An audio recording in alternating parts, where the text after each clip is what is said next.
तो वक्फ बिल पर all India Muslim personal law board का बयान सामने आ गया है। साफ तौर पर कहना है कि मुस्लिमों से हक छीना जा रहा है, मुस्लिमों के साथ धोखा हो रहा है। और इस बीच लोकसभा का रुख कर लेंगे जहां कार्रवाई जारी है। Ministry of Communications and an amount of rupees 141 crore 5,91,093 was withdrawn from contingency fund during the budget session of Parliament to provide loan to MTNL for servicing of the sovereign guarantee bonds of series 7C, 7D, 8B, 8D and 7E. Thank you. Item number 9 Shri Kiren Rijiju ji. अध्यक्ष महोदय, मैं निम्नलिखित प्रस्ताव पेश करता हूं कि यह सभा 1 अप्रैल 2025 को सभा में प्रस्तुत कार्य मंत्रणा समिति के 9वें प्रतिवेदन से सहमत है।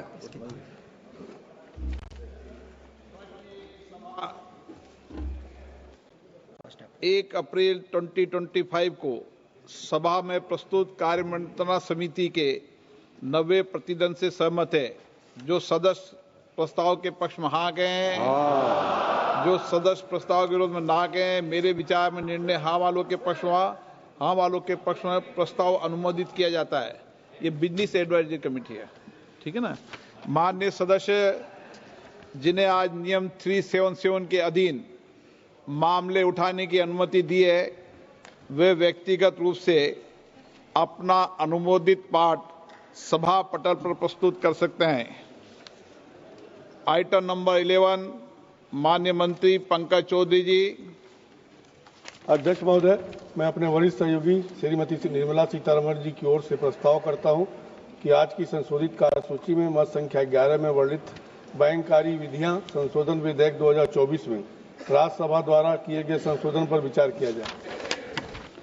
प्रश्न है कि लोकसभा द्वारा यथा पारित बैंककारी विधियां संशोधन विधेयक 2024 में राज्यसभा द्वारा किए गए संशोधन पर विचार किया जाए।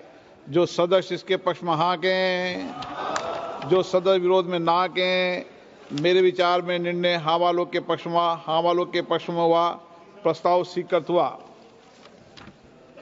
अब मैं संशोधनों को सभा के मतदान के लिए रखूंगा। प्रश्न है कि लोकसभा द्वारा यथा पारित विधेयक में राज्यसभा द्वारा किए गए संशोधन संख्या 1 और 2 को स्वीकृत किया जाए। जो सदस्य इसके पक्ष में हाँ कहें, जो सदस्य विरोध में ना कहें, मेरे विचार में निर्णय हाँ वालों के पक्ष में हाँ वालों के पक्ष में संशोधन स्वीकृत हुआ। मंत्री जी अब प्रस्ताव करें कि लोकसभा द्वारा यथा पारित विधेयक में राज्यसभा द्वारा किए गए संशोधन से सभा सहमत है।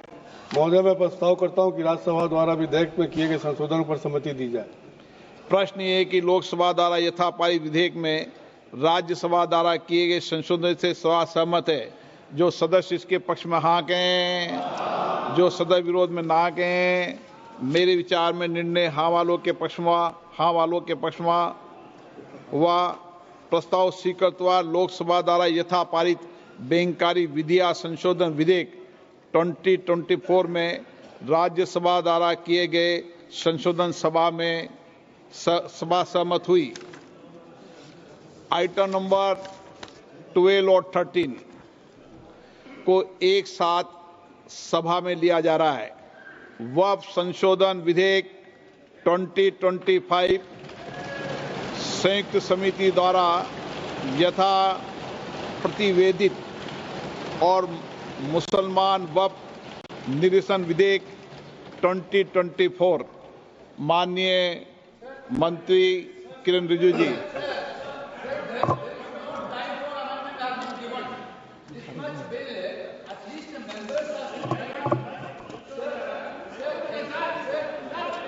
हाँ, बोलिए।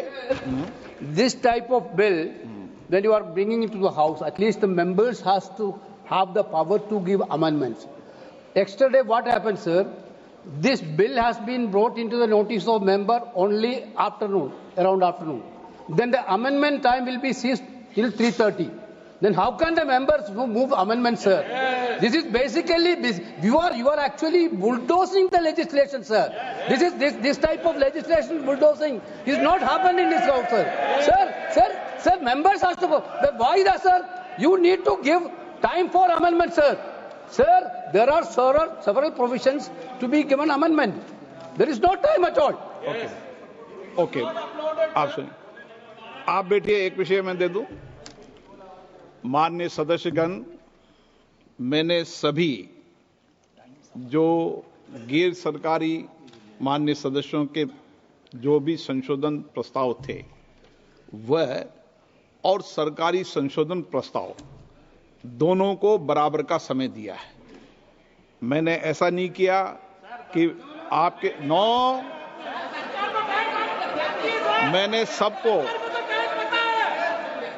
मैंने जितना भी समय गैर सरकारी संशोधन को दिया है उतना ही समय सरकारी संशोधनों को दिया है।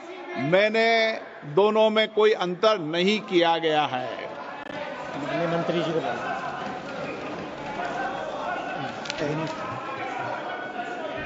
हाँ, एक minute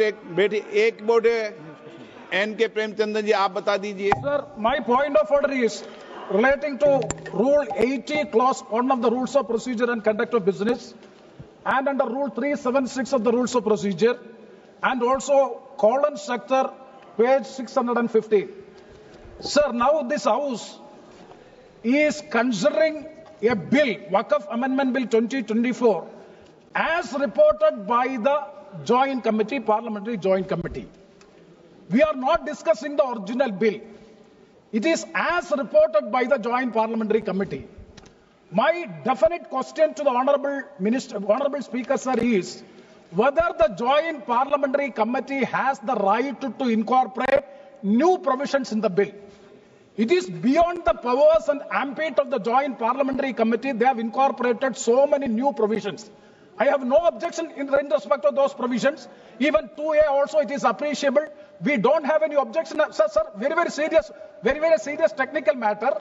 And kindly see, only even the House, Speaker sir, even the House do not have the authority to make wait up. You can reply after that. You can reply after. Sir, you can reply after me. Sir, even this Parliament, even this Lok Sabha, this August House, do not have the right to incorporate a new provision unless you suspend Rule 81. But what is Rule 81, sir? Sir, Rule 81 is very clear.